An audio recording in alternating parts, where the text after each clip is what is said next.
Paul says in verse 21, chapter 2:21, I do not nullify the grace of God, for if righteousness were through the law, then Christ died for no purpose. Okay, let's read my comments.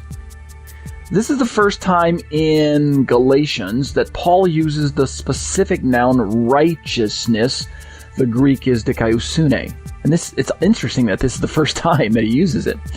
But as we see, he's going to use this noun again in a nearly identical argument in Galatians 3:21.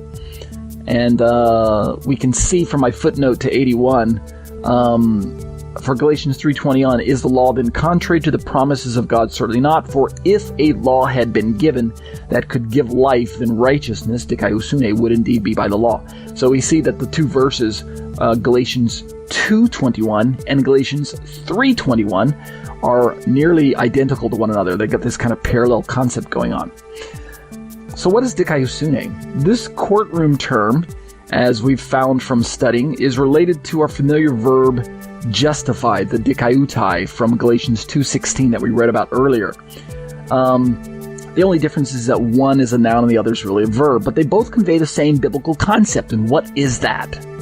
It's a status of right standing that God exclusively grants to mankind, and it is rooted in God's own righteousness, yet is, as Tim Hegg states, it's neither purely forensic, right, that is the salvation kind of righteousness, which Christians might call positional, nor is this righteousness purely experimental, that is the kind that Christians might recognize as behavioral or practical.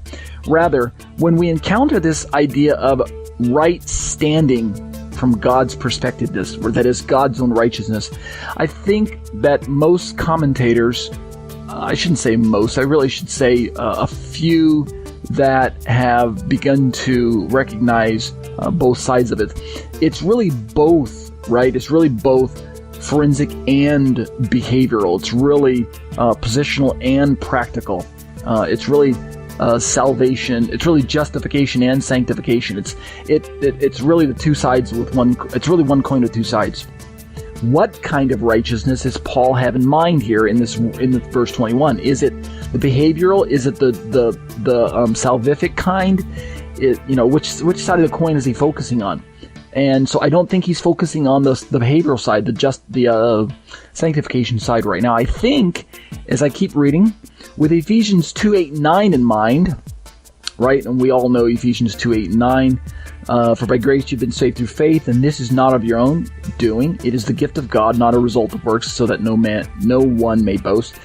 With Ephesians 2:8-9 in mind, I think we know that some like to interpret this verse as a generic teaching leveled against works righteousness, where mankind in general might be found trying to gain salvation. That's the forensic righteousness.